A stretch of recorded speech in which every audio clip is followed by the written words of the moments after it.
यहाँ पे देख लीजिए आप लोग बिहार सिपाही नियुक्ति परीक्षा, और देखिए परीक्षा तिथि 21/3/2021 द्वितीय पाली में संपन्न हुई थी, और इसी को आप लोग हल प्रश्न पत्र देखेंगे। इसमें देखिए यहाँ पे पहला क्वेश्चन हो जाएगा आपको, और देखिए यहाँ पे मैथ है, और मैथ है तो इसका आंसर आप लोग को देखिए कि 6 हो जाएगा, यानी डी हो जाएगा ऑप्शन।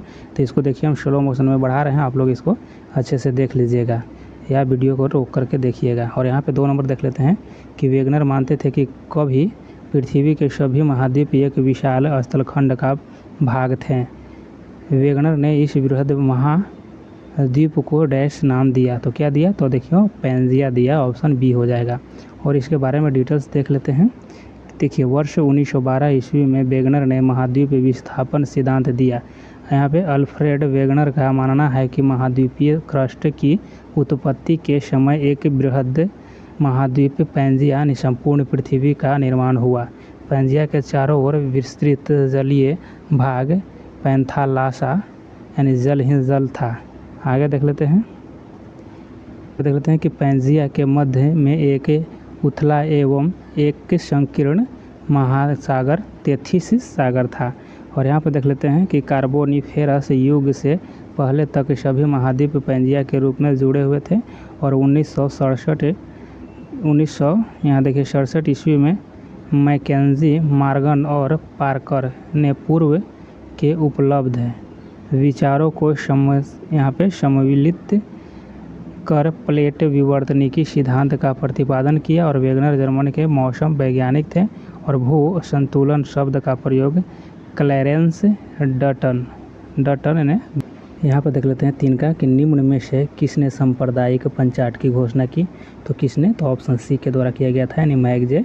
यहाँ देख लीजिए रैमजे मैकडोनाल्ड के द्वारा। और देखिए यहाँ पे कि 16 अगस्त 1932 में ब्रिटेन के प्रधानमंत्री रैमजे मैकडोनाल्ड ने सांप्रदायिक पंचायत की घोषणा की। द्वितीय गोलमेज सम्मेलन में गांधी जी सांप्रदायिकता के प्रश्न पर सम्मेलन को बीच में ही छोड़कर वापस आ गए। और यहाँ पे देख लेते हैं कि द्वितीय गोलमेज सम्मेलन के परिणाम स्वरूप डॉक्टर बी.आर. अम्बेडकर ने दलितों को अलग निर्वाचन मंडल देने का समर्थन किया, और महात्मा गांधी ने इस सांप्रदायिक पंचायत के विरोध में यरवदा जेल में आमरण अनशन किया। और 24 सितंबर 1932 को गांधी जी अम्बेडकर समझौता हुआ, और इस पूना के नाम से जाना जाता है। और आगे यहाँ पर देख लेते हैं कि पूना पैक्ट के द्वारा हिंदू दलितों को बांटने का ब्रिटिश सरकार के प्रयास को असफल कर दिया गया, और दलितों को केंद्रीय विधायिका मंडल में 11% के स्थान पर 18% सीट देने का प्रावधान किया गया। और राज्य के विधानसभा में 71 सीट के स्थान पर 147, अन्य स्रोतों में 148 यानी सीट देने का प्रावधान किया गया। महात्मा गांधी ने 1932 ईस्वी में हरिजन सेवक संघ की स्थापना की थी। और आगे यहाँ पर देख लीजिए 4 नंबर प्रश्न है कि यदि विलयन तापमान T1 और विलायक तापमान T2 पर उबलता है तो तब क्वथनांक में उन्नयन दिया जाता है। तो इसको देख लेते हैं। यहाँ पे आप लोग देख लीजिए, इसके बारे में दिया गया है, और इसको हम स्लो मोशन से बढ़ा रहे हैं, आप लोग इसको समझ लीजिए। चलिए यहाँ पे देख लेते हैं 5 को, और 5 का देख लीजिए कि यहाँ पे समीकरण दिया गया है, इसी को हल करना है, और इसको हल करिएगा तो यहाँ पे ऑप्शन आपको डी प्राप्त होगा। और इसको देख लीजिए आप लोग अच्छे से, आप लोग अपनी आंखों से देखिएगा, आप लोग को ज़्यादा बेटर होगा। और यहाँ पे देख लीजिए, यहाँ पे है कि जब किसी स्प्रिंग को 2 सेंटीमीटर से विस्थापित किया जाता है तो उसकी स्थितिज ऊर्जा का मान U है। यदि उसे 10 सेंटीमीटर से विस्थापित किया जाए तो उसकी स्थितिज ऊर्जा का मान क्या होगा। तो इसका आंसर देख लेते हैं। यहाँ पे इसका आंसर हो जाएगा 25 U हो जाएगा, 25 U हो जाएगा। आगे यहाँ पर देख लेते हैं कि स्प्रिंग को 2 सेंटीमीटर से विस्थापित करने पर स्थितिज ऊर्जा का मान, यहाँ देख लीजिए कि U1/2 के x स्क्वायर बराबर 1/2 के गुने हो जाएगा 2 के पावर, यानी स्क्वायर हो जाएगा 2 स्क्वायर हो जाएगा। तो यहाँ देख लीजिए इस तरह से हल किया गया है, और आप लोग इसको अच्छे से देख लीजिए। चलिए यहाँ पे देख लेते हैं 7 नंबर देखते हैं कि शेखर एक जीवनी अज्ञेय की कृति है। तो शेखर एक जीवनी अज्ञेय की कृति है तो कौन हो जाएगा, यहाँ पे देखिए उपन्यास है। यह क्या है, तो उपन्यास है। और देख लेते हैं यहाँ पे कि शेखर एक जीवनी प्रसिद्ध कवि जो है अज्ञेय के उपन्यास है, और सच्चिदानंद हीरानंद वात्स्यायन आगे की अन्य रचनाएं हैं। यहाँ पे जो लिखा हुआ है कि सच्चिदानंद हीरानंद वात्स्यायन आगे की ही अन्य रचना है। और यहाँ पे देख लेते हैं उपन्यास और उसका वर्ष। देखिए शेखर एक जीवनी, यहाँ पे देखिए भाग 1 है और यह 1941 में, शेखर एक जीवनी भाग 2 है जो 1944 में, नदी के द्वीप यहाँ पे 51 में हो जाएगा। अपने अपने अजनबी यहाँ पे देख लीजिए कि 61 में था यह 1900। और यात्रा वृत्तांत भी इनका था। तो देख लीजिए कि यहाँ पे क्या है कि अरे यावर रहेगा याद, यह कई बार पूछा भी गया है, अरे यावर रहेगा याद। तो देखिए यह 1953 में।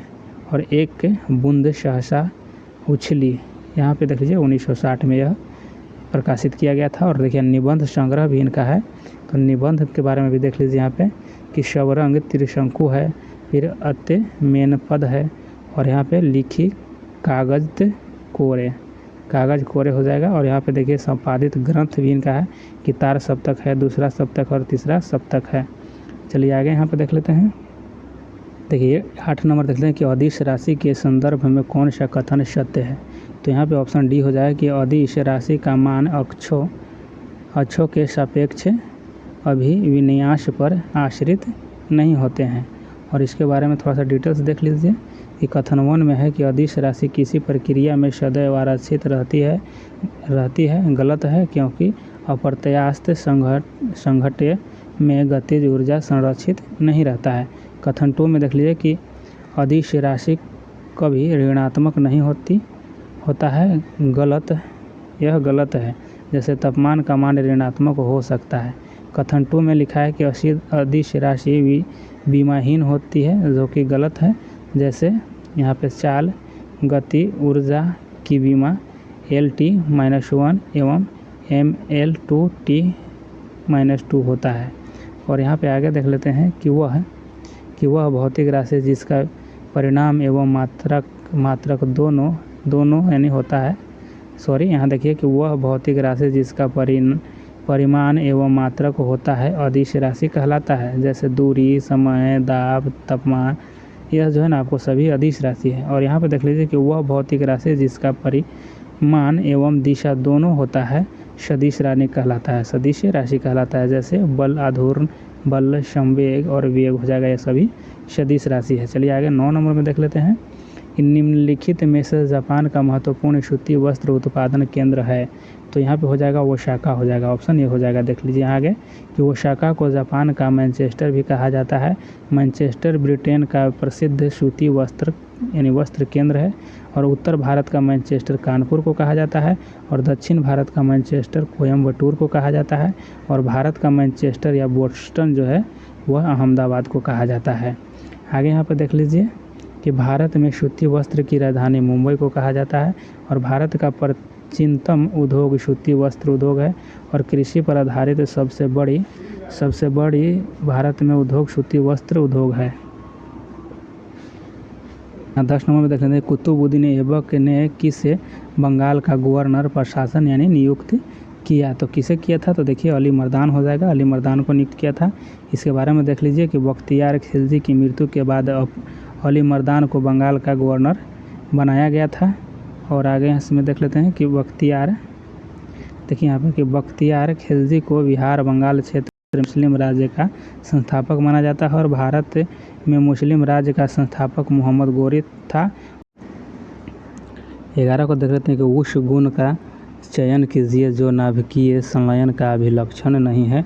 देखिए ऑप्शन आपको डी हो जाएगा कि यह कम ताप यानी कमरे के ताप पर होती है। यह आपको यहाँ अभिलक्षण यह नहीं है नाभिकीय संलयन का, बाकी यह तीनों जो है ऑप्शन यह है। तो आगे यहाँ देख लेते हैं इसके बारे में। देखिए यहाँ के नाभिकीय संलयन के लिए उच्च तापमान की आवश्यकता होती है। कितना, सबसे ज़्यादा यानी उच्च तापमान की ज़रूरत होती है। और यहाँ पे देखिए इसको संतुलन किया गया है और इसके बारे में बताया गया है। तो देख लीजिए, इसको समझ लीजिए आप लोग। और यहाँ पे देख लीजिए कि यह अभिक्रिया नाभिकीय अभिक्रिया कहलाती है। और जब दो छोटे नाभिकों को एक दूसरे के निकट लाते हैं तो नाभिकों के बीच प्रतिकर्षण बल कार्य करता है, जिसके कारण तापमान के अधिक होने पर वह प्रतिकर्षण बल को न्यूनतम कर देता है तथा संलयन में सहायता करता है। यहाँ देख लीजिए कि संलयन के लिए क्रांतिक द्रव्यमान की आवश्यकता नहीं होती है। और हेंस वेथे ने सर्वप्रथम यह बताया कि सूर्य तथा तारों में ऊर्जा अनियंत्रित नाभिकीय संलयन विधि द्वारा बनता है। और यहाँ आगे देख लेते हैं कि हाइड्रोजन बम का निर्माण यहाँ पे अनियंत्रित नाभिकीय संलयन अभिक्रिया द्वारा होता है।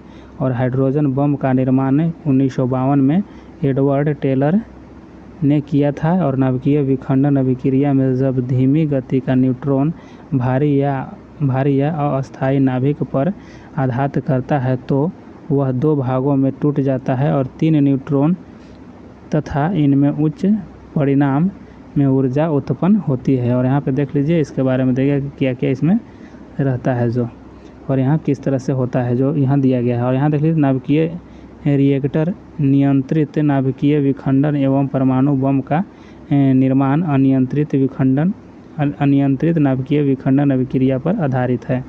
12 को देख लेते हैं। 12 को देखिए, निम्नलिखित में से किस स्थान पर पुनः नामकरण कर अलाउद्दीन खिलजी ने खिरीजाबाद, देखिए खिरीजाबाद कर दिया। तो यहाँ कहाँ किया गया था? तो देखिए ऑप्शन यहाँ पे डी हो जाएगा, चित्तौड़गढ़ को कर दिया था। यहाँ पे देखिए, यहाँ पे देख लीजिए कि अलाउद्दीन खिलजी ने यहाँ पे देखिए 1303 ईस्वी में चित्तौड़गढ़ पर विजय प्राप्त किया था। और यहाँ देख लीजिए कि चित्तौड़गढ़ का नाम अपने पुत्र खिरीज खां के नाम पर खिरीजाबाद रखा। चित्तौड़गढ़ मेवाड़ राज्य की राजधानी थी और यहाँ के शासक राणा रतन सिंह थे। रतन सिंह की पत्नी रानी पद्मावती थी, जिसकी चर्चा मलिक मोहम्मद जैसी द्वारा रचित पद्मावत अवधी भाषा में किया गया है। रणथंभौर के शासक हमीरदेव को 1301 ईस्वी में अलाउद्दीन खिलजी ने पराजित किया और अलाउद्दीन खिलजी के दक्षिण विजय का श्रेय उसके सेनापति मलिकाफुर को दिया जाता है। आगे यहाँ पर देख लेते हैं 13 नंबर कि मटर के पौधे पर अध्ययन के दौरान मेंडल ने कितने विषय यहाँ पर देखिए विपर्यास विशेषक चयनित किए थे? तो 7 किए थे। कितने? 7 किए थे। और आगे यहाँ पे देख लेते हैं, देखिए यहाँ पे कि वे विभिन्न लक्षण इसके में क्या क्या था जो देख लीजिए कि बीज की आकृति और बीज पत्र का रंग और पुष्प का रंग, यहाँ पे फली की आकृति, फली का रंग, पुष्प की स्थिति, पौधे की लंबाई, यह 7 आपको विपर्यास विशेषक चयनित किए थे। और आगे देख लेते हैं इसके बारे में। देखिए आधुनिक अनुवांशिकी के जनक ग्रेगर जॉन मेंडल को जाना जाता है। और यहाँ पर देखिए मेंडल द्वारा 3 नियमों को प्रतिपादित किया गया है। देखिए यहाँ प्रभाविता का नियम और पृथक्करण का नियम और स्वतंत्र अवयूहन का नियम। और यहाँ देख लेते हैं आगे कि जीवों के बाह्य लक्षणों को फिनोटाइप कहते हैं और जीवों, यहाँ देखिए कि जीवों के जीन पर आधारित लक्षणों को जीनोटाइप कहते हैं। और मेंडल के यहाँ देखिए एक संकरीय क्रॉस में यहाँ पे देख लीजिए कि F2 पीढ़ी का यहाँ पे फिनोटाइप यानी 1:3 है और F2 पीढ़ी का फिनोटाइप 1:2:1 है। और मेंडल के द्विसंक्रिय यहाँ पे क्रॉस यहाँ पे देख लीजिए तो F2 पीढ़ी का फिनोटाइप में देखिए 9:3:3:1 हो जाएगा। और यहाँ देखते हैं कि F2 पीढ़ी का जीनोटाइप में 1:2:1:2:4:1:1:2:1 है। चलिए यहाँ पे देख लीजिए, आपको अंग्रेज़ी और यहाँ पे देखिए कि आपको पैसे दिया गया है और इसको जब पढ़िएगा तो इसका आंसर आप लोग ढूंढ पाइएगा। इसको पैसेज को पूरा पढ़िएगा तो यहाँ क्वेश्चन दिया हुआ है और इसका आंसर आपको सी हो जाएगा। आप लोग इसको अच्छे से देख लीजिए। चलिए यहाँ पे देख लीजिए और यहाँ पे देखिए 15 का जो मैथ है और इसका आंसर आपको ये हो जाएगा। और इसको सोल्व जो किया हुआ है उसको भी आप लोग अच्छे से देख लीजिए।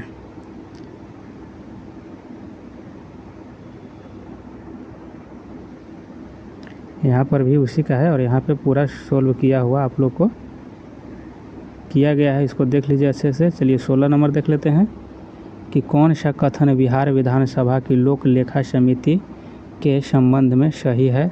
तो इसमें कौन हो जाएगा? तो इसमें देखिए ऑप्शन ए हो जाएगा कि अधिकतम संख्या 15 सदस्यों की हो सकती है, यह आपको सही हो जाएगा। और इसके बारे में थोड़ा सा देख लेते हैं देखिए यहाँ पे कि लोक लेखा समिति राज्य के आय व्यय के लेखा जोखा करती है और लोक लेखा समिति नियंत्रक एवं महालेखा परीक्षक के रिपोर्ट पर विचार करती है। कैग केंद्र एवं राज्य सरकारों के आय व्यय की जांच करती है और कैग की रिपोर्ट पर केंद्र में संसद की लोक लेखा समिति विचार करती है। और लोक लेखा समिति में 22 सदस्य होते हैं, जिसमें लोकसभा से 15 और राज्यसभा से 7 सदस्य चुने जाते हैं। और यहाँ पे देख लीजिए, यहाँ पे आप लोग को 17 में देखिए कि पोएम दिया हुआ है और इसको आप लोग जब पढ़िएगा तो इसको आंसर यहाँ पे देख लीजिए। यहाँ पे पढ़िएगा जब पूरा पोएम तो यहाँ पे देखिए क्वेश्चन दिया गया है और इसका आंसर आपको सी हो जाएगा। आप लोग इसको अच्छे से देख लीजिएगा, वीडियो को रोक करके या स्लो करके। यहाँ पे देख लीजिए, यहाँ पे न्यूमेरिकल है और इसको आप लोग अच्छे से देख लीजिएगा और इसका आंसर आपको बी हो जाएगा, यानी 6% हो जाएगा। और यहाँ इसको सोल्व किया हुआ है, आप लोग अच्छे से देख लीजिए।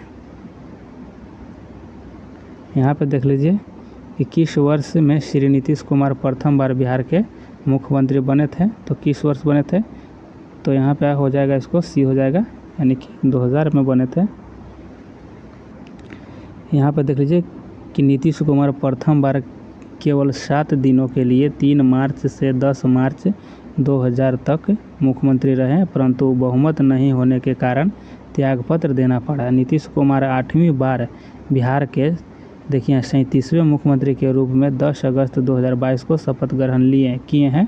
और नीतीश कुमार को Forbes India person of year 2010 से सम्मानित किया गया था। और नीतीश कुमार पहली बार विधायक यहाँ देखिए कि 1985 ईस्वी में चुने गए थे। और हाल ही में नीतीश कुमार के जीवन पर आधारित किताब देखिए अंतरंग दोस्तों, यहाँ देखिए अंतरंग दोस्तों की नज़र से नीतीश कुमार प्रकाशित की गई, जिससे उदयकांत समेत उन्हें मित्रों द्वारा लिखा गया था। और यहाँ पे देख लीजिए, यहाँ पे भी आप लोग को एक न्यूमेरिकल है और इसको अच्छे से समझ लीजिए आप लोग, और इसका आंसर आपको बी हो जाएगा। तो चलिए इसको अच्छे से आप लोग देख लीजिए। और यहाँ पे भी देख लीजिए और इसका आंसर ये हो जाएगा, और इसको भी आप लोग अच्छे से समझ लीजिए। 21 का ही यहाँ पे दिया गया है, 21 का यहाँ पे, और यहाँ पे देख लीजिए 22 का हो जाएगा आपको। देखिए सिल्ली भवन प्रक्रिया डैश से संबंधित है, तो यह हो जाएगा आपको ऑप्शन देखिए सी हो जाएगा, चट्टानों के अपक्षय से हो जाएगा, चट्टानों के अपक्षय से हो जाएगा। और इसके बारे में देख लीजिए कि अवसादी शैल पृथ्वी सतह की शैल अपक्षयकारी कारकों के प्रति अनावृत होती है, जो विभिन्न आकार के विखंडों से विभाजित में होती है। और यहाँ पर देखिए ऐसे उपखंडों का विभिन्न बहिर्जनित कारकों के द्वारा संवहन एवं यहाँ पे निक्षेपण होता है। और सघनता, यहाँ देखिए कि सघनता के द्वारा ये संचित पदार्थ शैलों के परिणत हो जाते हैं, और यह प्रक्रिया सिल्ली भवन कहलाती है। और आगे यहाँ पे देख लेते हैं कि बहुत सी अवसादी शैलों ने निक्षेपित परतें सिल्ली भवन के बाद भी अपनी विशेषताएं बनाए रखती है। और इस कारणवश बहुकाशीय शैल जैसे अवसादी शैलों में विशिष्ट सांद्रता वाली अनेक सतहें होती है।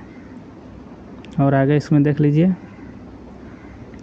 यहाँ पे देख लेते हैं कि निर्माण पद्धति के आधार पर अवसादी शैलों द्वारा वर्गीकरण 3 प्रमुख समूहों में किया गया है।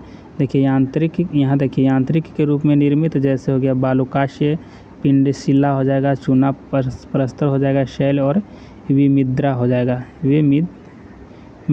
और यहाँ देखिए आगे कि कार्बनिक रूप में निर्मित, जैसे इसमें हो जाएगा गिजराइट हो जाएगा, खड़िया हो जाएगा, चूना पत्थर हो जाएगा, कोयला हो जाएगा।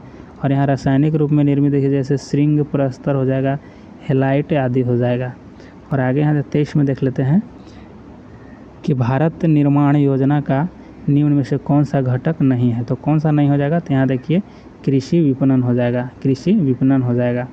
और आगे यहाँ पे देख लीजिए कि भारत निर्माण योजना की शुरुआत 16 दिसंबर 2005 को किया गया था, और इस योजना का उद्देश्य ग्रामीण क्षेत्रों में बुनियादी ढांचों का विकास करने से है। और भारत निर्माण योजना के अंतर्गत 6 प्रमुख क्षेत्र पर ध्यान केंद्रित किया गया था। तो क्या क्या, तो देखिए बिजली है, पानी है, सिंचाई, दूरसंचार, ग्रामीण आवास हो जाएगा और सड़क हो जाएगा।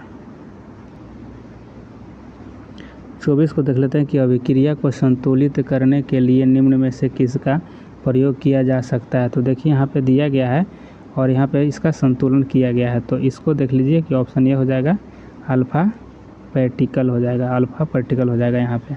और आगे इसके बारे में देख लीजिए, यहाँ पे जो संतुलन किया गया है उस वहाँ पे दिया गया है। और यहाँ पे देख लीजिए कि इलेक्ट्रॉन, देखिए मूल कण हो जाएगा प्रतिकण, आवेश और द्रव्यमान और खोजकर्ता। तो इलेक्ट्रॉन के देख लीजिए यहाँ पे इलेक्ट्रॉन का द्रव्यमान क्या हो जाता है, तो 9.1 × 10⁻31 kg होता है। और इसका खोज जे थॉमसन के द्वारा किया गया है 1897 ईस्वी में। प्रोटॉन को देख लीजिए, प्रोटॉन यहाँ पे देखिए कि इसमें है ना कि यूनिट +1 यानी कि धनायन होता है, और इसमें था यूनिट 1 यानी ऋणात्मक होता है, ऋणावेशित होता है इलेक्ट्रॉन। और प्रोटॉन यहाँ पे देखिए, न्यूट्रॉन जो है, न्यूट्रॉन यहाँ पे देखिए कि यह विद्युत उदासीन होता है। न्यूट्रॉन जो होता है विद्युत उदासीन होता है। और इसके न्यूट्रॉन को खोज जेड चैडविक के द्वारा किया गया था और 1932 में। और प्रोटॉन की खोज देखिए गोल्डस्टीन के द्वारा 1919 ईस्वी में खोजा गया था। और यहाँ पे आगे देख लेते हैं, देखिए पॉजिट्रॉन की खोज एंडरसन ने किया था और यह इलेक्ट्रॉन का प्रतिकण है। और अल्फा कण धनात्मक यानी धनात्मक होते हैं और बीटा कण ऋणात्मक होते हैं। और इलेक्ट्रॉन है, देखिए जैसे कि बीटा कण जो है ना, यह इलेक्ट्रॉन जो है ना ऋणात्मक है और यह नाभिक में उत्पन्न होते हैं। और देखिए यहाँ पे गामा जो है, गामा कण विद्युत चुंबकीय तरंग होते हैं। अल्फा, बीटा और गामा तीनों कण नाभिक में उत्पन्न होते हैं, सभी नाभिक में उत्पन्न होते हैं। आगे यहाँ पे देख लेते हैं, लेकिन दरवाज़ा उपन्यास है। तो लेकिन दरवाज़ा उपन्यास यह पंकज विष्ट का है, पंकज विष्ट का है। देखिए यहाँ पे इनके और जो भी रचना है देख लेते हैं, उपन्यास से जो देख लेते हैं कि लेकिन दरवाज़ा हो गया, उस चिड़िया का नाम हो गया, शताब्दी से रोस हो जाएगा और पंख वाली नाव हो जाएगा। और कहानी पे क्या है, तो देखिए बच्चे गवाह नहीं हो सकते और 15-25 अंधेरे से असगर वजाहत के साथ, यह इनकी कहानी है। आगे यहाँ पे देख लीजिए 26 को देखते हैं कि निम्न में से किसे अपना खंडित चर मानेंगे। तो किसे खंडित चर मानेंगे, तो यहाँ ऑप्शन डी हो जाए कि एक परिवार में व्यक्तियों की संख्या को खंडित चर मानेंगे। यहाँ देख लेते हैं कि वे चर जिनके मूल्य पूर्णांकों के रूप में प्रकट किए जाते हैं उन्हें खंडित या विच्छिन्न चर कहते हैं। यह चर एक निश्चित मात्रा में होते हैं और भिन्नात्मक नहीं होते, जैसे विद्यार्थियों की संख्या। और यह चर निरंतर धीरे धीरे नहीं बढ़ते हैं। और यहाँ देख लीजिए कि अखंडित चर वे चर होते हैं जो निरंतर धीरे धीरे बढ़ते हैं और यह चर भिन्नात्मक होते हैं। और चर पद का प्रयोग तभी किया जाता है जब वे परिवर्तनशील विशेषताएं संख्याओं में मापी जा सके। और यहाँ देख लीजिए उन परिवर्तनों को जिन्हें संख्यात्मक रूप से नहीं मापी जा सके उन्हें गुण कहा जाता है। 27 को देखिए कि मानव जाति में निम्नलिखित में से किस प्रकार का लिंग निर्धारण पाया जाता है। तो किस प्रकार का पाया जाता है, तो यहाँ ऑप्शन ये हो जाएगा आपको एक्स और वाई हो जाएगा। और यहाँ देख लीजिए कि लिंग निर्धारण का कार्य गुणसूत्रों का होता है और मानव जाति में 23 जोड़ा गुणसूत्र पाए जाते हैं, जिनमें से 22 जोड़ा गुणसूत्र दैहिक गुणसूत्र कहलाते हैं और 23वां जोड़ा गुणसूत्र पुरुष में एक्स और वाई होते हैं तथा महिला में एक्स और एक्स होते हैं। महिला में एक्स और पुरुष में होते हैं एक्स वाई। चलिए आगे देख लेते हैं। यहाँ देख लीजिए, यहाँ पे है कि आनुवांशिक रोगों के कारण एवं उसके लक्षण है। तो अल्जाइमर देखिए कि क्रोमोसोम संख्या 14 में दोष है। यह जो 14 में अगर दोष रहेगा तो अल्जाइमर होगा। और इसमें क्या होगा, स्मरण शक्ति का ह्रास होता है और मस्तिष्क यहाँ पे विकार हो जाता है। और यहाँ पे देख लीजिए कि एल्बिनिज्म, यह जो है आपको एल्बिनिज्म, यह जो है मेलिनिन वर्णक है और इसका जो है मर्निलर वर्ग का ना बनना, इसमें यह नहीं बन पाता है। और इसमें देख लेते हैं रेटिनाइटिस जो है आपको रेटिनाइटिस पिगमेंटोसा, यह क्रोमोसोम संख्या 3 में दोष है। और यहाँ है हरियादात्री रोग, यह क्रोमोसोम संख्या 11 में दोष है। और आगे यहाँ पे देख लीजिए, यहाँ है एलेक्टोप्नुरिया, यह आपको हो जाएगा कि होमोजिगटिसिक, यह यहाँ पे इसका दोष होता है। और यहाँ देखिए ब्लू बेबी सिंड्रोम जो है आपको लिम्फोसाइट कोशिका का न बनना होता है। और यहाँ पे है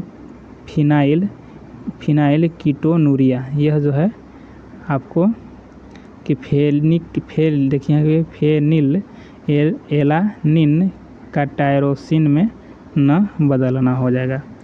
और आगे देख लीजिए यहाँ पे डॉक्टर हरगोविंद खुराना ने कृत्रिम डीएनए का संश्लेषण किया था और लिंग निर्धारण में पुरुष के क्रोमोसोम पर निर्भर करता है। 28 को देख लेते हैं, निम्नलिखित में से कौन सा देश राष्ट्र संघ का सदस्य नहीं बना? तो कौन नहीं बना था?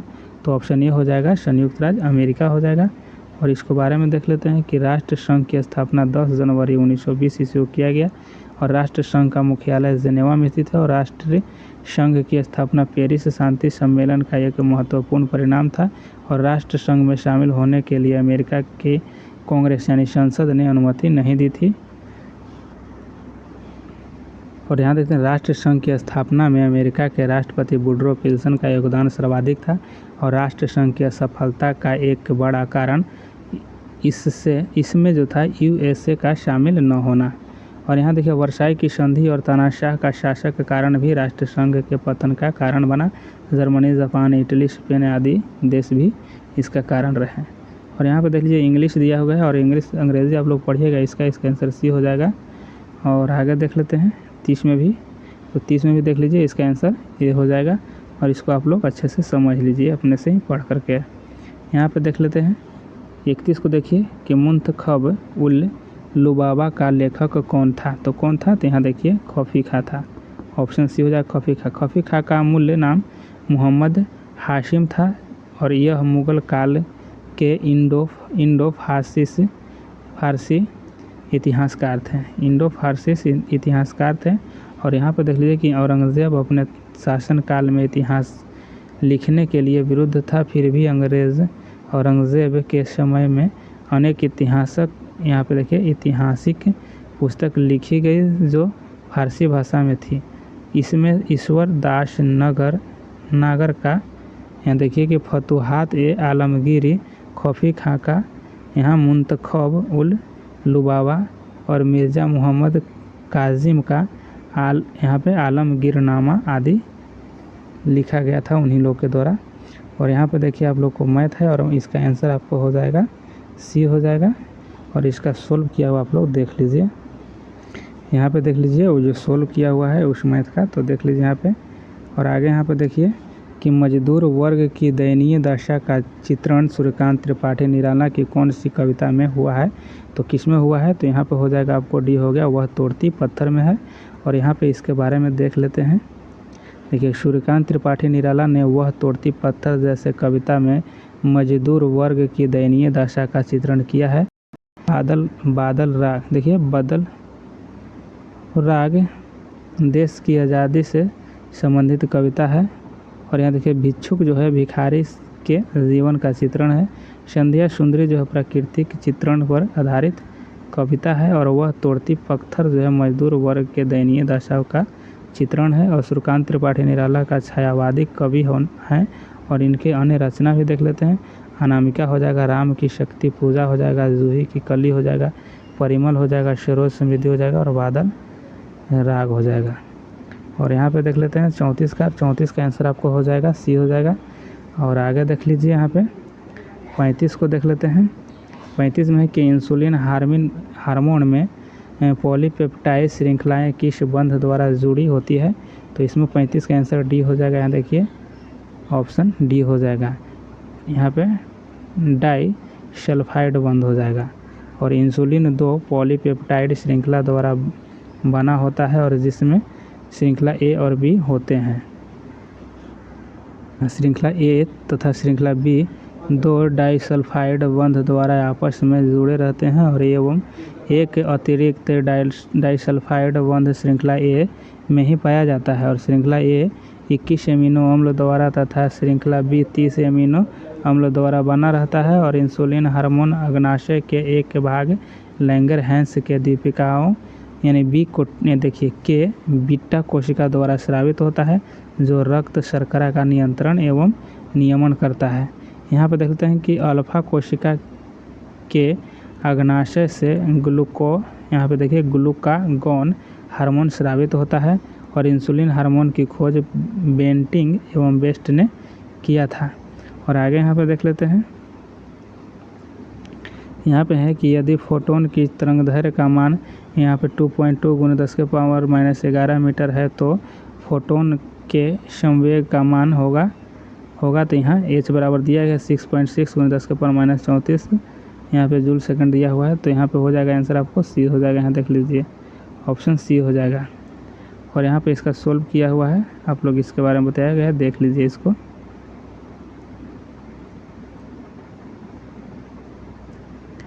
यहाँ पे 37 को देख लेते हैं कि कौन सी मशीन वाटर फ्रेम और स्प्रिंगिंग जेनी का मिश्रण है, तो कौन हो जाएगा। यहाँ पे हो जाएगा आपको ऑप्शन बी हो जाएगा, स्पिनिंग मयूल हो जाएगा, मयूल।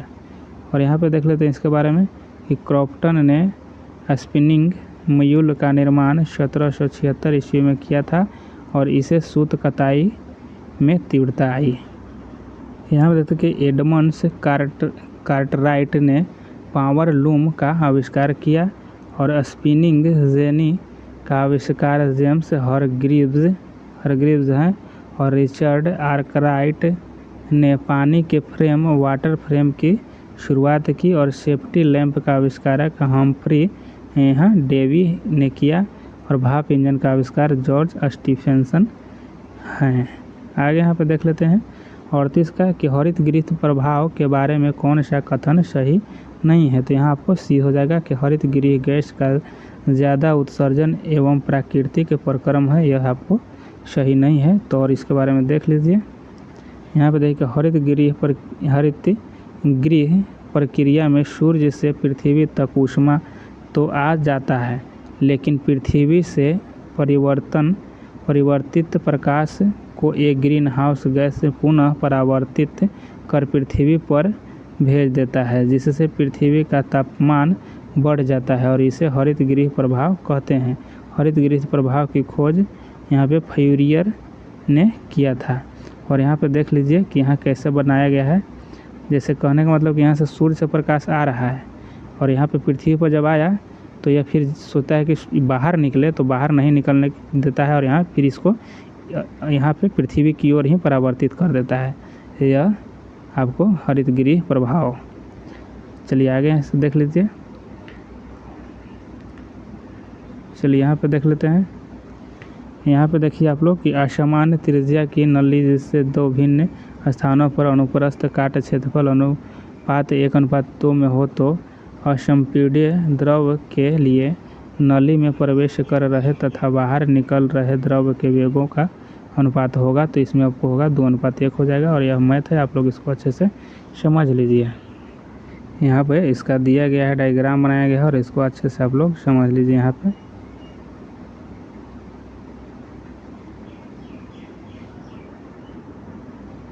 यहाँ 40 में देख लेते हैं कि जैसी कि पद्मावती का संबंध किस द्वीप से था, तो किस द्वीप से था, तो यहाँ पर आपको सी हो जाएगा, सिंहल द्वीप हो जाएगा। सिंहल द्वीप श्रीलंका द्वीप का नाम है और सिंहल द्वीप के राजा गंधर्व सेन की कन्या पद्मावती थी और पद्मावती द्वारा पाला गया तोता का नाम हीरामन था।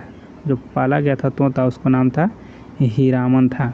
और यहाँ देखिए पद्मावती का विवाह राणा रतन सिंह से हुआ था और 1303 ईस्वी में राणा रतन सिंह को जब अलाउद्दीन ने पराजित कर दिया तो पद्मावती ने जौहर कर लिया।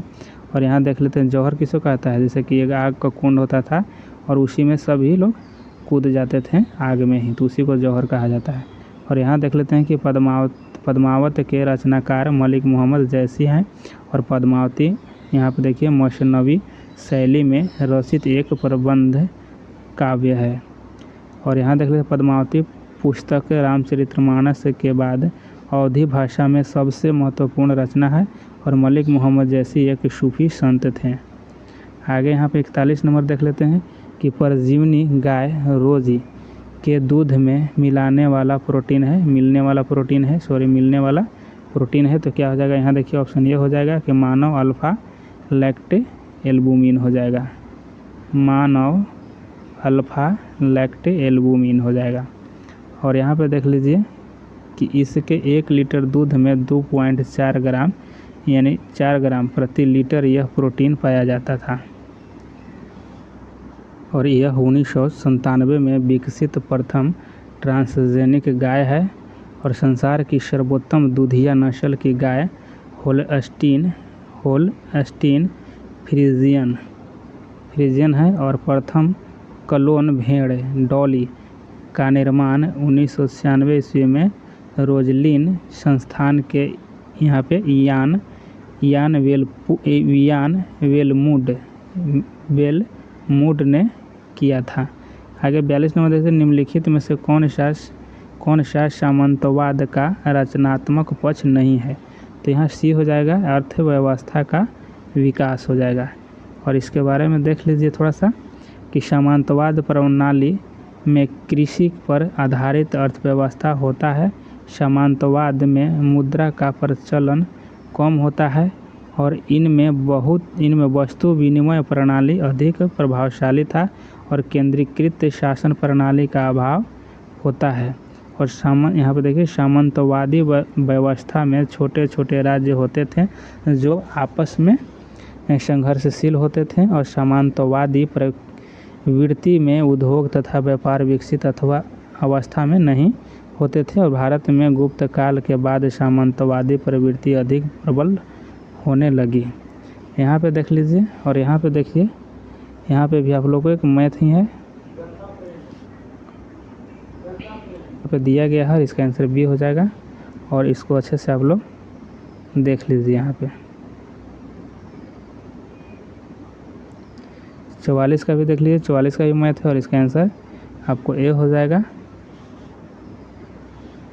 चलिए आगे इसको देखते हैं। यहाँ पे इसका सोल्व किया हुआ है तो देख लेना है।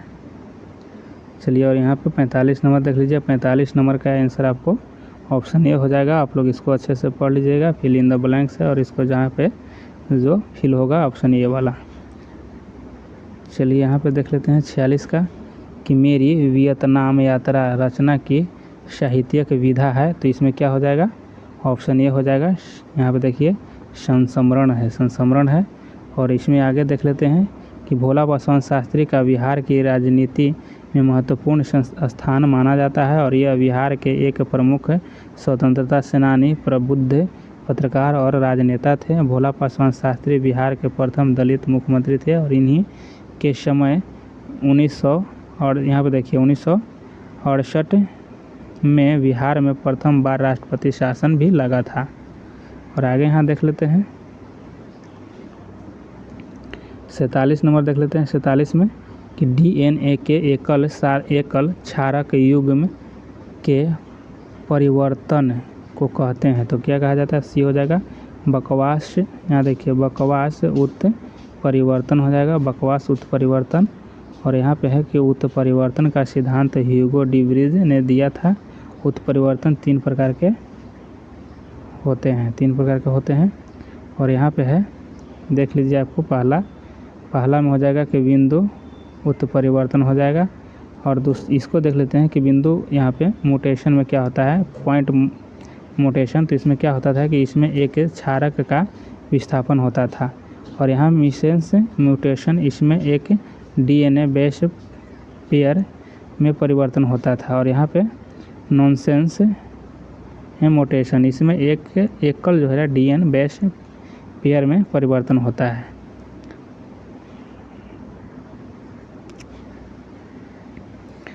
सैंतालीस को देख लेते हैं कि DNA के एकल क्षारक युग्म के परिवर्तन को कहते हैं। तो क्या कहा जाता है, तो देखिए यहाँ ऑप्शन आपको सी हो जाएगा, बकवास उत्परिवर्तन हो जाएगा, बकवास उत्परिवर्तन। और इस उत्परिवर्तन का सिद्धांत ह्यूगो डी व्रीज ने दिया था। और आगे देख लेते हैं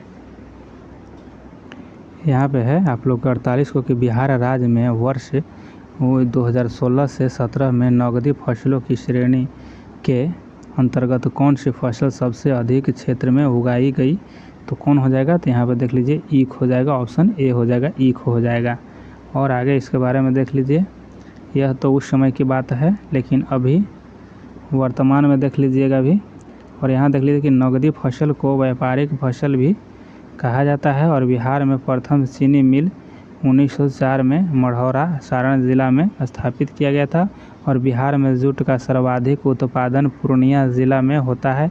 और गन्ना भारत में सर्वाधिक उत्पादन उत्तर प्रदेश में उत्पादित होती है। और भारत में सर्वाधिक चीनी मिल महाराष्ट्र में अवस्थित है। और भारत में सर्वाधिक क्षेत्र में धान की खेती किया जाता है। और भारत विश्व का सबसे बड़ा चीनी उपभोक्ता है।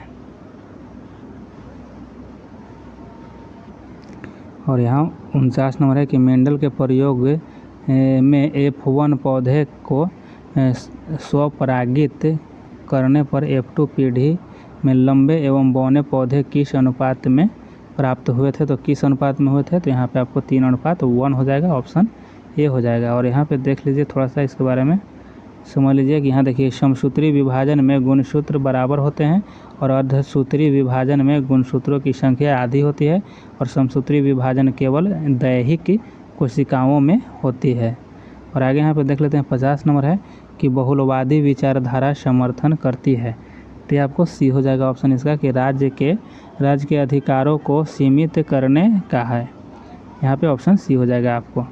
और यहाँ पे देख लीजिए कि बहुलवादी के अनुसार समाज में एक संप्रभुता संपन्न सत्ताधारी राज्य के स्थान पर अपने अपने क्षेत्र के स्वतंत्र व राज्य के समक्ष अनेक समुदायों के अस्तित्व का प्रतिपादन किया जाता है।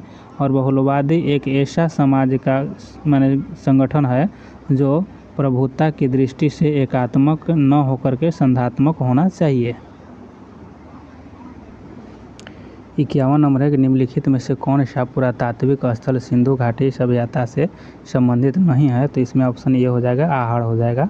बाकी कालीबंगा, राखीगढ़ी और यहाँ पे सुटगोडदा, ये सभी आपको सिंधु घाटी से संबंधित है। यहाँ देख लेते हैं आहड़ संस्कृति ताम्रपाषाण संस्कृति के अंतर्गत आता है। और आहड़ संस्कृति का काल जो था 2100 से 1800 ईसा पूर्व है। और इसे ताम्रवती भी कहा जाता है। और यहाँ देखते हैं गिललुंद, देखिए यहाँ कि गिलुंद इस आहड़ संस्कृति का सबसे महत्वपूर्ण केंद्र है। और इसके बारे में देखिए कि आहड़ से कुल्हाड़ी, चूड़ियाँ, यहाँ पे चादरें आदि मिले हैं। और मालवा संस्कृति का मृदभांड ताम्रपाषाणिक संस्कृतियों में सर्वोत्तम था। और जोरवे संस्कृति महाराष्ट्र क्षेत्र से संबंधित है। और जोरवे संस्कृति ताम्रपाषाण काल के सबसे अंतिम चरण का यहाँ पे प्रतिनिधित्व करता है। आगे इसमें देख लेते हैं कि जोरवे संस्कृति का काल जो 1400 से 700 BC तक था। और दैमावाद और इमाम गाँव इस संस्कृति के नागरीकरण को दर्शाता है। और मानव द्वारा सर्वप्रथम तांबा धातु का प्रयोग किया गया था। और यहाँ देख लीजिए 52 को देखिए, और 52 का आंसर आपको हो जाएगा डी हो जाएगा आपको। और इसको अच्छा से आप लोग देख लीजिए। चलिए आगे यहाँ पे देख लेते हैं। यहाँ पे देखिए कि शरत चंद्र जी के जीवन पर आधारित विष्णु प्रभाकर जी ने किस कृति की रचना की है, तो किसको की है, तो यहाँ देखिए ऑप्शन बी हो जाएगा, आवारा मसीहा हो जाएगा। और यहाँ देख लीजिए कि आवारा मसीहा के लेखक विष्णु प्रभाकर है। और आवारा मसीहा विष्णु प्रभाकर द्वारा रचित प्रसिद्ध बंगला लेखक यानी शरद चंद्र चट्टोपाध्याय की जीवनी है। विष्णु प्रभाकर की रचनाएं देख लीजिए कि आवारा मसीहा हो जाएगा, सीमा रेखा हो जाएगा, डॉक्टर हो जाएगा, प्रकाश और परछाइयाँ हो जाएगा, 12 एकांकी हो जाएगा, अशोक, ईशान और 10 बजे रात हो जाएगा। यहाँ देखिए ढलती रात, स्वप्नमयी और अर्ध नारीश्वर हो जाएगा, धरती अब भी घूम रही है, यहाँ पे क्षमादान और 2 मित्र हो जाएंगे। ये सभी विष्णु प्रभाकर की रचनाएं हैं। आगे 54 नंबर में देख लेते हैं कि परिवर्तनशील विनिमय दर की स्थिति में भारतीय रुपये के मूल्य में गिरावट को कहा जाएगा, तो क्या कहा जाएगा, यहाँ पे हो जाएगा ऑप्शन हो जाएगा रुपये का, यहाँ पे देखिए मूल्य ह्रास हो जाएगा। और आगे इसमें देख लेते हैं इसके बारे में, और कि रुपये की कीमत पूरी तरह उसकी मांग और आपूर्ति पर निर्भर करती है। और रुपये का मूल्य ह्रास से आयात एवं निर्यात पर भी प्रभाव पड़ता है। और जब किसी देश का मुद्रा कमज़ोर होता है तो यहाँ पे निर्यात सस्ता हो जाता है और आयात महंगा हो जाता है। इससे उस देश के अर्थव्यवस्था पर भार अधिक पड़ता है और अर्थव्यवस्था कमज़ोर होता है।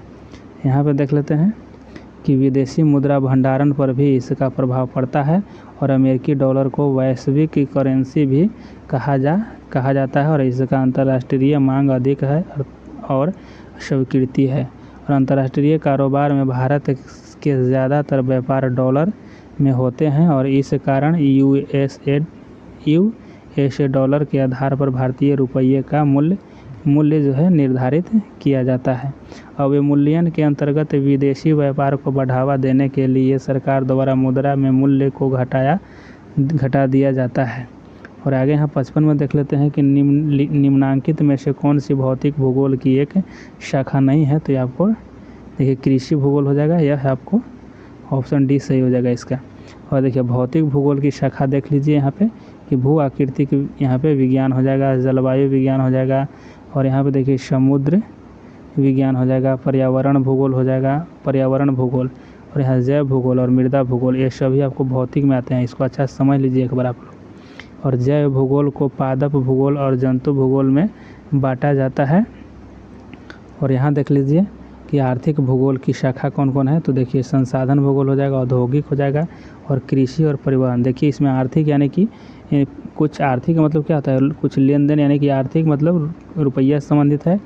तो इसमें देखिए कि संसाधन में क्या होता है, संसाधन में आप लोग कोई संसाधन उपलब्ध किया जाता है तो उसमें रुपया की जरूरत पड़ता है, पैसे की आप लोग बना रहे हैं तो उसमें भी आप लोग को पैसे की आवश्यकता पड़ती है और परिवहन में भी। तो ये सभी आप लोग को आर्थिक भूगोल की शाखा हो जाएगी। और अधिवास देख लीजिए, अधिवास भूगोल की शाखा है। तो यहाँ पे देखिए ग्रामीण अधिवास भूगोल हो जाएगा, नगरीय भूगोल हो जाएगा और राजनीतिक भूगोल, सामाजिक भूगोल, सांस्कृतिक भूगोल आदि भी भूगोल की शाखाएँ हैं। ये सब भी आप लोग अच्छे से देख लीजिए, क्वेश्चन पूछेगा तो बना दीजिएगा। अपन को देखिए निम्नलिखित में से कौन सी अभिक्रिया दबाव के बदलने पर प्रभावित नहीं होते हैं। तो यहाँ ऑप्शन आपको सी हो जाएगा। यहाँ पे देख लीजिए आप लोग अच्छे से, यहाँ पे भी देख लीजिए आप लोग जो सोल्व किया हुआ है इसके बारे में। चलिए यहाँ आगे देख लेते हैं। 57 का है कि निम्नलिखित में से किस पर भारत का सर्वोच्च न्यायालय अपीलीय क्षेत्राधिकार का उपयोग नहीं करता है। तो यहाँ पे हो जाएगा ऑप्शन डी हो जाएगा, सैन्य मामले में अपील पर। और यहाँ पे आगे देख लेते हैं कि सर्वोच्च न्यायालय के अपीलीय क्षेत्राधिकार के अंतर्गत आता है। तो देखिए संवैधानिक अपीलीय क्षेत्राधिकार हो जाएगा, दीवानी अपीलीय क्षेत्राधिकार हो जाएगा, फौजदारी हो जाएगा और विशेष अनुमति से अपीलीय क्षेत्राधिकार हो जाएगा। और यहाँ देखिए संवैधानिक अपीलीय क्षेत्राधिकार के अंतर्गत कोई संवैधानिक विषय जिस पर उच्च न्यायालय ने कोई फैसला दिया हो। यहाँ है दीवानी मामले में ऐसे विषय जिसे उच्च न्यायालय ने सुप्रीम कोर्ट ले जाने योग्य प्रमाणित कर दिया हो, जिसमें कोई सारवान तत्व निहित हो। और यहाँ देखिए फौजदारी मामले में ऐसे विषय स्वतः सुप्रीम कोर्ट में ले जाने योग्य है, जिसमें उच्च न्यायालय ने अपनी अधीनस्थ न्यायालय से कोई मुकदमा अपने पास मंगवा लिया हो और मृत्यु दंड का प्रावधान किया गया हो। और मृत्यु दंड से संबंधित मामला का अपीलीय अधिकार उच्चतम न्यायालय को प्राप्त है। और यहाँ उच्चतम न्यायालय सविवेक के अधिकार पर किसी विषयों मामलों पर उच्चतम न्यायालय में अपील करने का अधिकार प्रदान कर सकते हैं। चलिए आगे यहाँ पे देख लेते हैं। 58 का हो जाएगा कि किसी वस्तु का बाजार मांग वक्र होता है। तो यह हो जाएगा आपको यहाँ पे बी हो जाएगा, यानी व्यक्तिगत उपभोक्ता के मांग वक्र का क्षैतिज योग्य। और आगे यहाँ पे इसके बारे में दिया गया है तो देख लेते हैं। यहाँ पे मांग वक्र विक्रेता के व्यवहार पर निर्भर करता है और पूर्ति वक्र विक्रेताओं के व्यवहार पर निर्भर करता है। जिस समय विक्रेता को अधिक मूल्य प्राप्त हो रहा हो उसी समय विक्रेता पूर्ति को बढ़ावा देता है, परंतु यदि कोई विक्रेता को कम मूल्य प्राप्त होता है तो वह वस्तुओं की पूर्ति कम कर देता है। बाजार का आदर्श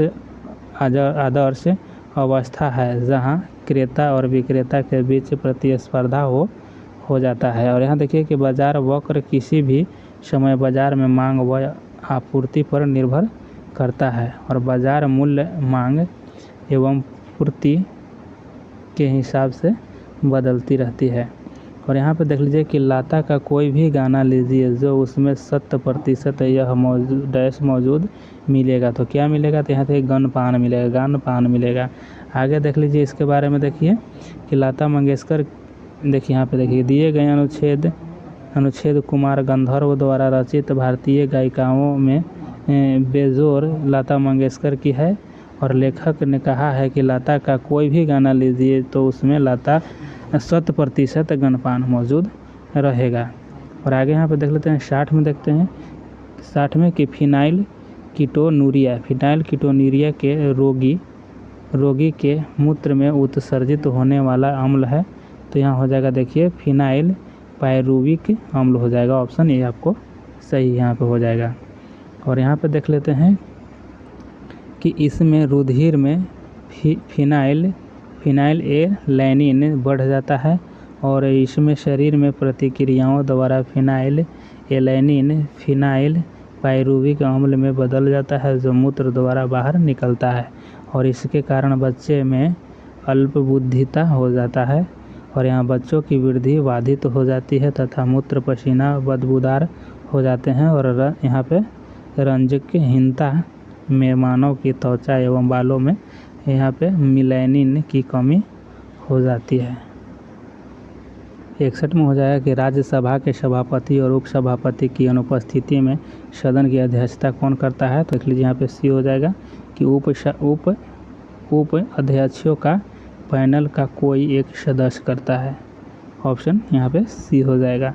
और देखिए भारतीय संविधान के अनुच्छेद यहाँ देखिए 89 में राज्यसभा के सभापति और उपसभापति का प्रावधान किया गया है। सभापति की अनुपस्थिति में उपसभापति सभा की सभापतित्व करते हैं और यदि उपसभापति भी की उपस्थिति नहीं हो तो पैनल में यहाँ पे नामांकित नामों में से एक सदस्य सभापतित्व करते हैं। और यहाँ देखिए यदि सभापति और उपसभापति का पद रिक्त हो तो सभा का सभापतित्व राष्ट्रपति द्वारा नामांकित सदस्य, यानी जिसको राष्ट्रपति नाम पारित कर दें वही सभापति करेगा वहाँ पे। और यहाँ देखते हैं भारत के सभापति यहाँ पे राज्यसभा के सभापति सदन का सदस्य नहीं होता है और राज्यसभा के सभापति भारत के उपराष्ट्रपति होते हैं।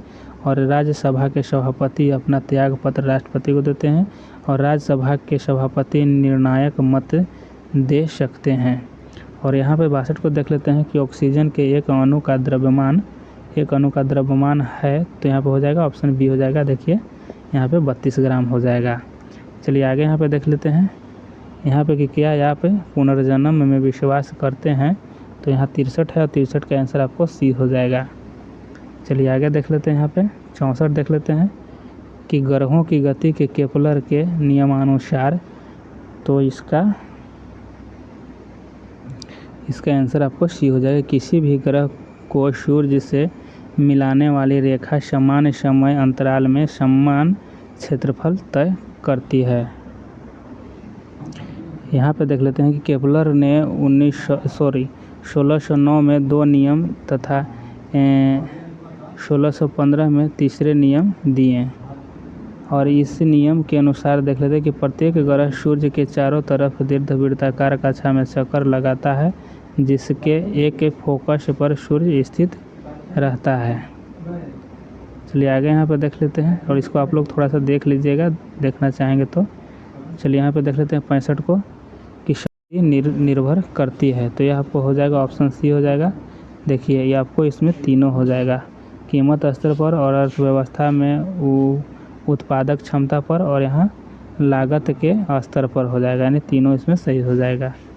चलिए आगे देख लेते हैं 66 को देख लेते हैं कि यदि भारत में विदेशी मुद्रा की मांग बढ़ जाती है तो भारतीय मुद्रा रुपये का क्या होगा? तो यहाँ देखिए कि मूल्य ह्रास हो जाएगा। ऑप्शन यहाँ पे देखिए ये हो जाएगा। और आगे इसके बारे में थोड़ा सा देख लीजिए कि जब किसी देश में विदेशी मुद्रा की मांग बढ़ जाती है तो आरक्षित भंडार के मुद्रण में कमी आ जाएगी, और जब मुद्रा की आरक्षित भंडार कम होगी तो उस देश की मुद्रा की मूल्य में कमी होगी। जब हम निर्यात अधिक करते हैं तो अधिक विदेशी मुद्रा अर्जित करते हैं और उस स्थिति में रुपये मजबूत होंगे। जब हम विदेशी वस्तुओं को अधिक आयात करते हैं तो अधिक विदेशी मुद्राएं चुकाना पड़ता है और इससे रुपये कमज़ोर होंगे। और यहाँ पर देख लीजिए कि किसी देश की मुद्रा की मूल्य उस देश के विदेशी व्यापार पर भी निर्भर करता है। और यहाँ पे आगे देख लीजिए, देखिए कि वामर श्रेणी व यहाँ पे लाइमैन श्रेणी की प्रथम रेखा की तरंगदैर्घ्य का अनुपात होता है, तो यहाँ पे हो जाएगा सी हो जाएगा 27/5 हो जाएगा। और यहाँ पे देखिए यहाँ पे सोल्व किया हुआ है, इसके बारे में बताया गया, तो इसको अच्छे से देख लीजिए आप लोग। यहाँ पे इसको अच्छे से समझ लीजिए। चलिए यहाँ पे देख लेते हैं कि निम्न में से सर्वप्रथम किस वाद में उच्चतम न्यायालय ने कहा कि प्रस्तावना संविधान का हिस्सा नहीं है। तो किस में कहा था, तभी देखिए बेरुवाड़ी यूनियन वाद में कहा था, बेरुवाड़ी यूनियन वाद में कहा था। यहाँ देखिए बेरुवाड़ी यूनियन बनाम मद्रास राज्य मामला जो है 1960 में आया था और प्रारंभ में प्रस्तावना को संविधान का अंग या भाग नहीं माना जाता था। और यहाँ पे देख लेते हैं 1973 ईस्वी में केशवानंद बनाम केरल राज्यवाद में उच्चतम न्यायालय ने ऐतिहासिक फैसला दिया कि संसद प्रस्तावना सहित संविधान के किसी भी भाग में संशोधन कर सकते हैं, लेकिन आधारभूत ढांचा में नहीं। और यहाँ आगे देख लेते हैं कि प्रस्तावना में अब तक एक बार संशोधन किया गया है और 42वें संविधान संशोधन 1976 के द्वारा प्रस्तावना में संशोधन कर 3 शब्द जोड़े गए हैं, समाजवाद जोड़े गए हैं, पंथनिरपेक्ष जोड़े गए हैं और अखंडता को जोड़ा गया है 42वें संविधान में। यहाँ देख लेते हैं कि प्रस्तावना संविधान का दर्शन है, सार है, आत्मा है, कुंजी है। यहाँ देखिए मिनर्वा मिल्स वाद 1960 में लगाया गया, जिसमें कहा गया कि न्यायिक समीक्षा संविधान का आधारभूत ढांचा है। और यहाँ पे देख लीजिए 69 का है कि लय के प्रचालक ओपेरान बना है, तो यह हो जाएगा आपको ऑप्शन ए हो जाएगा, एक प्रेरक और एवं एक संरचनात्मक जीन से बना है।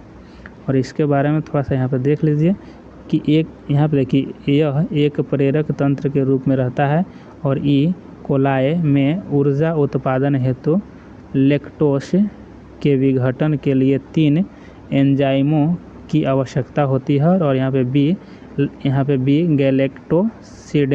गैलेक्टोसिडेस पेरमेएस तथा यहाँ पे ट्रांस एसिटिलेज हो जाएगा। और यहाँ पे देखिए कि इन तीनों एंजाइमों का संश्लेषण एक ही बहुसिस्ट्रोनिक mRNA अणु के अनुवादन से होता है। और यह जो है कि mRNA 3 संरचनात्मक जीन्स के एक श्रृंखला के विलयन से बनता है।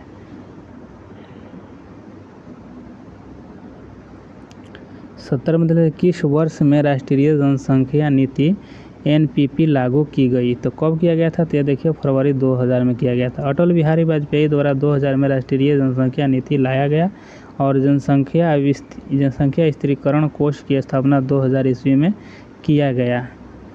और यहाँ पे भारत विश्व का प्रथम देश है जो परिवार नियोजन के लिए नीति लागू किया।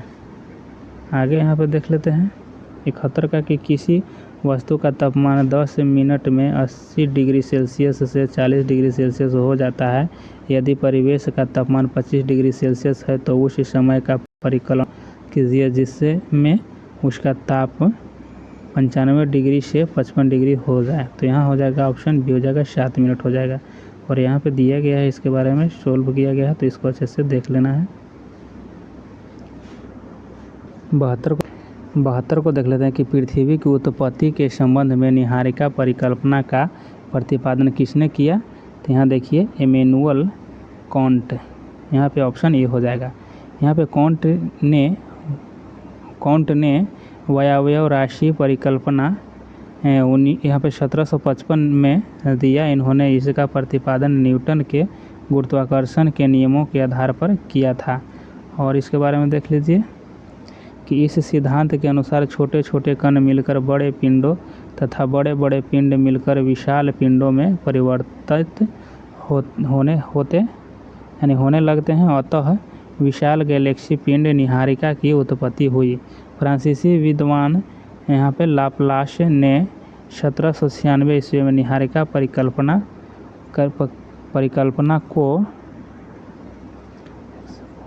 यहाँ पे देखिए कि एक्सपोशन से डू सिस्टम डू मॉडल में दिया है। और यहाँ पे देखिए निहारिका परिकल्पना अद्वैतवादी परिकल्पना है और चेम्बरलिन और मोल्टन ने 1905 में यहाँ पे ग्रहाणु परिकल्पना पृथ्वी की उत्पत्ति पर दिया था।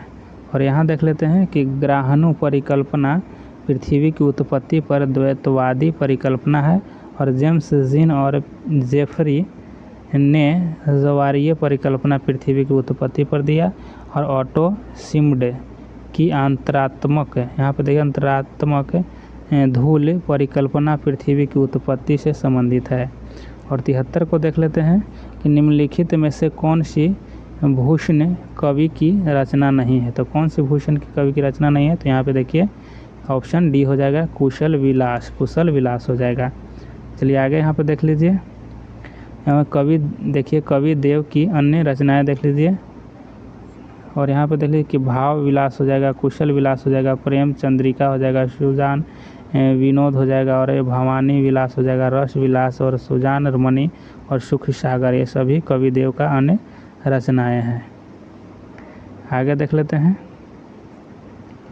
यहाँ पे देखिए 74 के भारतीय संविधान में संसदीय लोकतंत्र तथा न्यायिक सर्वोच्चता क्रमशः किन देशों से अंगीकार किए गए हैं। तो यह सभी हो जाएगा आपको देखिए ब्रिटेन से लिया गया है न्यायिक संसदीय लोकतंत्र जो था, और न्यायिक यहाँ पे सर्वोच्चता जो है यूएसए से लिया गया है। चलिए आगे यहाँ पे देख लेते हैं कि भारतीय संविधान में सर्वाधिक अंश भारत शासन अधिनियम 1935 से लिया गया है और ब्रिटेन से सर्वाधिक भाग देखिए देशों में लिया गया है, जिसमें संसदीय शासन प्रणाली, कानून का शासन, प्रशासनिक पद यहाँ पे सौंपना और संसदीय समितियाँ, एकल और एकहरी नागरिकता, ये सभी ब्रिटेन से लिया गया है। 75 वजह के निम्नलिखित में से कौन सा कायांतरित चट्टानों का एक उदाहरण नहीं है। तो इसमें ऑप्शन डी हो जाएगा, हैलाइट हो जाएगा ऑप्शन डी। हैलाइट जो हो जाएगा यह अवसादी चट्टान होता है। यह चट्टान का उदाहरण ग्रेनाइट, ग्रेबो, बेसाल्ट आदि होते हैं। 76 को देख लेते हैं, निम्नलिखित में से कौन राजनीतिक विज्ञान के सैद्धांतिक और व्यवहारिक आयामों के बीच अंतर नहीं रखता है। तो यह आपको ये हो जाएगा देखिए ऑप्शन ये हो जाएगा जेलेनिक हो जाएगा। यहाँ राजनीतिक विज्ञान के जनक अरस्तु को माना जाता है। अरस्तु ने राजनीतिक विज्ञान को विशुद्ध विज्ञान माना है और राजनीतिक दर्शन के अंतर्गत राजनीतिक स्वतंत्रता, न्याय, संपत्ति अधिकार, कानून तथा सत्ता द्वारा कानून को लागू करने आदि विषयों से संबंधित चिंतन किया जाता है। चलिए आगे यहाँ पर देख लीजिए 77 को देख लेते हैं कि जब डीएनए निर्भर आरएनए पॉलीमरेज बहुलक होता है तो उसकी दिशा डैश होती है। आपको हो जाएगा ऑप्शन ये हो जाएगा एक दिशीय 5 से 3 होता है, ऑप्शन ये सही हो जाएगा। यहाँ देख लेते हैं कि अनुच्छेद 249 के अंतर्गत संकल्प पारित करने के लिए राज्यसभा के कितने सदस्यों का समर्थन आवश्यक है। तो यहाँ ऑप्शन ये हो जाएगा उपस्थित एवं मतदान करने वाले सदस्यों का 2/3 बहुमत यहाँ पे हो जाएगा। और आगे चलिए देख लेते हैं, यहाँ पे थोड़ा सा इसके बारे में समझ लीजिए कि राज्यसभा यदि किसी राज्य सूची के विषय को राष्ट्रीय महत्व का विषय घोषित कर दे तो संसद उस पर कानून एक बार में 1 वर्ष के लिए बना सकते हैं। राज्यसभा को यह विशेषाधिकार है जो लोकसभा को प्राप्त नहीं है, और ऐसा संकल्प यदि राज्यसभा पुनः पारित कर दे तो 1 वर्ष के लिए और बढ़ाया जा सकता है। और अनुच्छेद यहाँ पे राज्यसभा अनुच्छेद 312 के अंतर्गत अखिल भारतीय सेवा के गठन या उस यहाँ पे साधन के लिए प्रस्ताव पारित कर सकता है। राज्यसभा में ही उपराष्ट्रपति को हटाए जाने की प्रस्ताव सर्वप्रथम लाया जाता है और राज्यसभा को धन विधेयक पर विशेष अधिकार नहीं है और राज्य सूची के विषय पर कानून बनाने का अधिकार राज्य विधान मंडल को है और आपातकाल में संसद राज्य सूची पर भी कानून बना सकता है। और यहाँ पे देख लीजिए, यहाँ पे है कि शमशेर बहादुर सिंह अगेय के कौन से सप्तक के कवि हैं। तो यहाँ पे देख लेते हैं। तो देखिए यहाँ पे है कि शमशेर बहादुर सिंह अगेय के दूसरे सप्तक हो जाएंगे, दूसरे सप्तक के कवि हैं। और यहाँ देखिए प्रयोगवादी कवि अगेय द्वारा संपादित तार सप्तक के कवि इस प्रकार है। तार सप्तक के कवि हो जाएंगे यहाँ के गजानन माधव मुक्तिबोध हो जाएंगे, नेमित चंद्र जैन हो जाएंगे, प्रभाकर मानसवे हो जाएंगे, रामविलास शर्मा और यहाँ भारत भूषण अग्रवाल और गिरिराज किशोर और अगेय हो जाएंगे। 80 को देख लेते हैं यहाँ पे कि 3 अंकों की सबसे बड़ी अभाज्य संख्या होगा तो यह हो जाएगा आपको यहाँ पे 997 हो जाएगा।